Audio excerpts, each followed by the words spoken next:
ৰাতিপুৱাৰ সাজত সঞ্জুৰ কাৰণে পনীৰ বিলাহী কেপচিকাম আৰু পিঁয়াজৰে অকণমান গ্ৰেভি বনাই দিছোঁ তাক এতিয়া খাবলৈ দিওঁ হেল্ল' এভৰিৱান নতুন এটা ভিডিঅ'লৈ আপোনালোকক স্বাগতম জনাইছোঁ এতিয়া ৰাতিপুৱাৰ জলপানৰ পৰ্ব শেষ সঞ্জুক পনীৰৰ গ্ৰেভি অকণ বনাই দিলোঁ সি খালে আৰু দুপৰীয়ালৈ তাৰ কাৰণে থৈছোঁ মাছ আনিলে সি মানে ভাত খাবলৈ বৰ টান পায় এতিয়া বলিৰা মাছ আনিছে মাছোঁ দেবাকে আকৌ এওঁকে লৈ আহিছোঁ ঢেকীয়া কেইডালমান ছিঙিবলৈ ঢেকীয়া টেঙামৰা পাত মচুৰ দালি কেইটামান দি মাছৰ টেঙা বনাম বিৰাট গৰম পৰিছে আৰু ভাত খোৱা মানুহ সৰহ আজি পাপুহঁতো আছে দেবাও আহিছে দেবাই অকণ জংঘল চাফা কৰিছে পাপুহঁতৰ মানে পাকঘৰৰ কাম হোৱাই নাই তেওঁ মানে একদম বিপদৰ উপৰি বিপদ জ্বৰ হ'ল আকৌ ছোৱালী লৈ গুৱাহাটী যাবলগীয়াও হ'ল সেইকাৰণে কাম খুটি আজি বহুত দিনৰ 10 দিনমানৰ মূৰত আহি ওলাইছেহি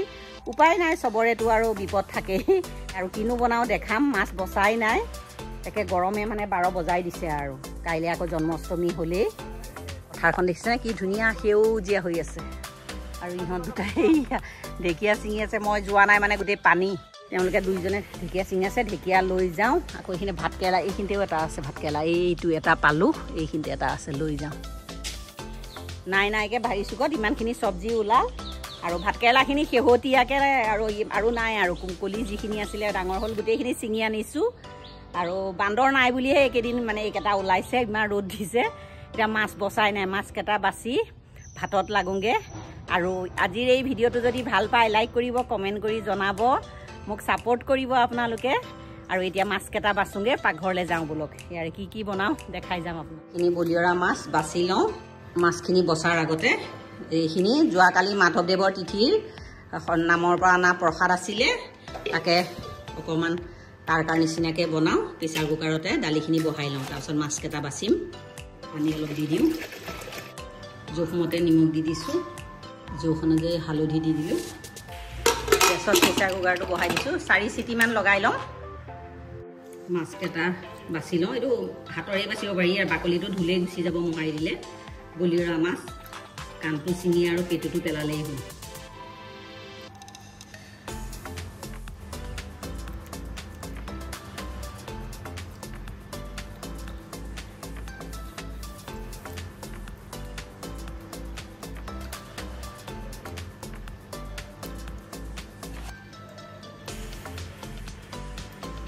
এনেকেই গোটেইকেইটা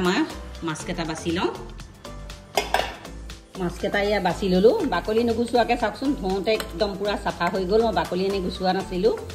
আৰু মচুৰ দালি একমুঠি তিয়াই লৈছোঁ আৰু ঢেকীয়াৰ আগ এয়া হ'ল টেঙামৰা পাত ইয়াৰে মাছৰ একদম পাতলাকৈ একদম থলুৱা টেঙা তৰকাৰী এখন বনাম এইখিনি ধুই পখালি কুটি লওঁ আৰু দালিখিনিও ভালকৈ ধুই লওঁ আমাৰ আজি পূৰা চাফাই নাৰিকল কেইটা ওলা নাৰিকল গোটেই খাই নাই তাকে অসাধাৰণ আজি মেলিছে পূৰা চাফাই পূৰা এইবিলাক জেগা চাফাই কৰিছে এইখিনিতে পুলি এটা ৰুব লাগিব এইজোপা পুলি এইখিনিতে ৰুই দিম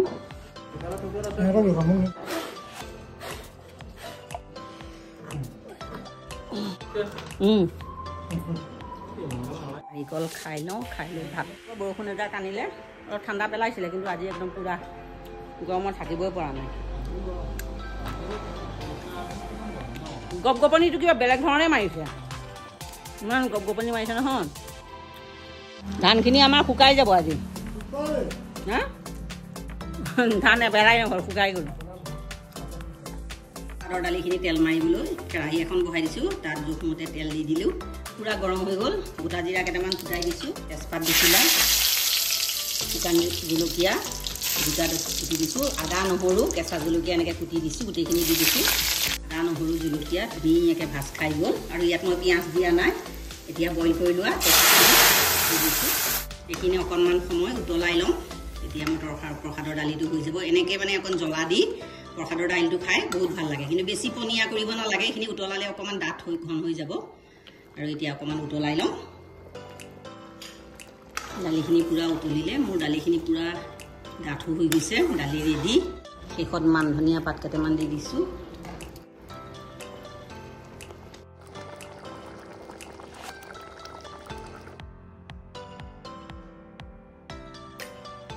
ঢেকীয়াখিনি আৰু টেঙামৰা পাতখিনি ধুনীয়াকৈ ধুই কুটি ল'লোঁ আৰু এইখিনি মচুৰ দালিখিনি ধুনীয়াকৈ ধুই ল'লোঁ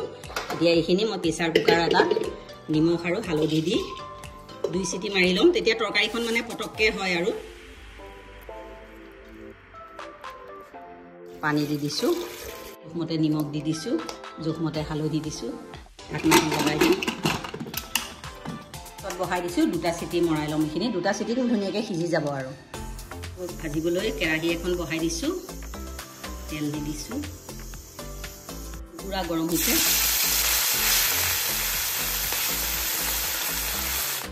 মাছ কেটা ভজা হৈ গল মাছ কেটা সাইডত থৈ দিছো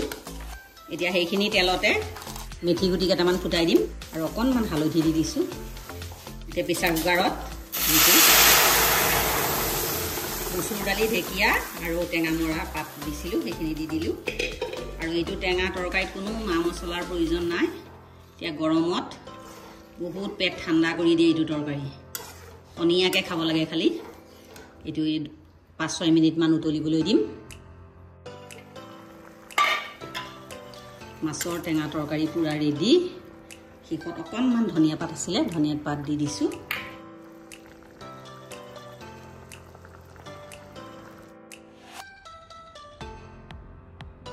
ভাত কেৰাখিনি ধুনীয়াকৈ গুচাই ললো আৰু মিহি মিহিকৈ কুটি লম এতিয়া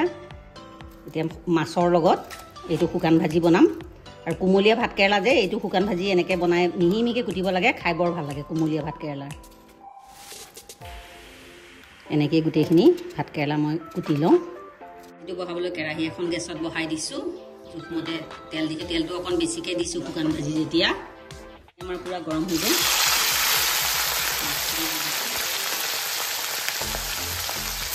মাছখিনি গোটেইখিনি একেবাৰতে দি দিছো ভাজি যেতিয়া বনামি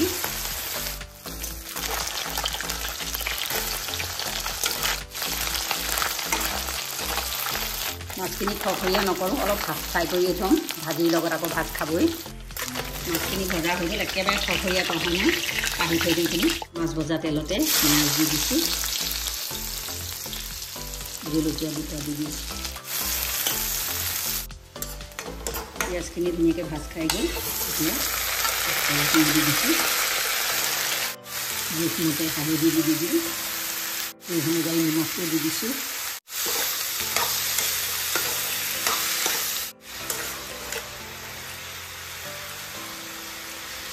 এইখিনি অকণমান নিসিজালৈকে এনেকৈ লৰাই থাকি মিডিয়াম ফ্লেমত ভাজি থাকিম ভাতকেৰেলাখিনি ধুনীয়াকৈ সিজি গ'ল ড্ৰাই হৈ গৈছে এতিয়া ইয়াত যিখিনি মই ভাজি থৈছিলোঁ মাছ গোটেইখিনি দি দিম মান ধনিয়া পাত আদা থেতেলিয়াই লৈছিলোঁ এইখিনি দি দিছোঁ লৰাই দিম এইখিনি একদম ল' ফ্লেমত 5-6 মিনিটমান ভাজিলেই মোৰ এইখন ভাজি ৰেডি হৈ যাব ভাত কেৰেলা আৰু মাছৰ শুকান ভাজি ৰেডি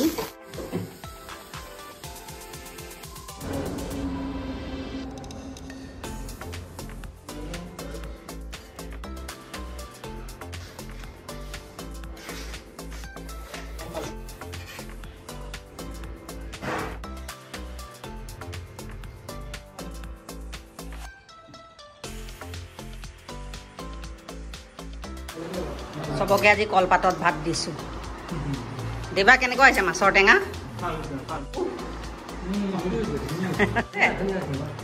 মাছৰ টেঙা হেল্ল' এভৰিৱান সবকে ভাত পানী খুৱাই মেলি মোৰ গৰমত একে মূৰ ঘূৰাই গৈ পেলাই গা ধুলোঁ গা ধুই কাপোৰ কানি ধুই পখালি অকণমান ৰৈ লৈছোঁ এতিয়াহে মই ভাত খাবলৈ এয়া বাহিৰৰ ডাইনিংখনতে বহিছোঁ ইমান গৰম পৰিছে নহয় আজি 3বাৰমান গায়েই ধুইছোঁ এতিয়া নামলৈ যাম বুলি ভাবিছিলোঁ দেৰিয়ে হৈছে জানো এতিয়া যাবলৈ পাৰোঁনে নোৱাৰোঁ এতিয়া 3:30 বাজিব হ'ল এতিয়া ভাতকেইটা খাই লওঁ এয়া লৈছোঁ মই ভাত মাছৰ ভাত কেৰেলা সৈতে ভাজি মাছৰ এয়া টেঙা আৰু এয়া দাইল এতিয়া খাই লওঁ প্ৰথমতে ঢেকীয়া আৰু টেঙা মৰা পাতেৰে বনোৱা তৰকাৰীখন খাই চাওঁ বিৰাট ধুনীয়া হৈছে টেঙাটো ইমান চেকচেকীয়া টেঙা হোৱা নাই একদম জোখত হৈছে মাছৰ ভাজিখনো বহুত টেষ্টি হৈছে ভাতৰ দালিৰে বনোৱা তাৰকাটো বহুত ধুনীয়া হৈছে অলপ জ্বলা জ্বলা হৈছে বহুত টেষ্টি হৈছে আৰু এতিয়া মই ভাতকেইটা খাই লওঁ আজিৰ এই ভিডিঅ'টো ইয়াতে সামৰোঁ আজিৰ এই ভিডিঅ'টো ভাল পাই যদি লাইক কৰিব কমেণ্ট কৰিব শ্বেয়াৰ কৰিব প্লিজ মোৰ চেনেলটো ছাবস্ক্ৰাইব কৰি দিব কাষত থকা বেল আইকনটো প্ৰেছ কৰি অল কৰি দিব আকৌ এটা নতুন ভিডিঅ' লৈ আপোনালোকৰ ওচৰলৈ আহিম আজিলৈ আহোঁ ধন্যবাদ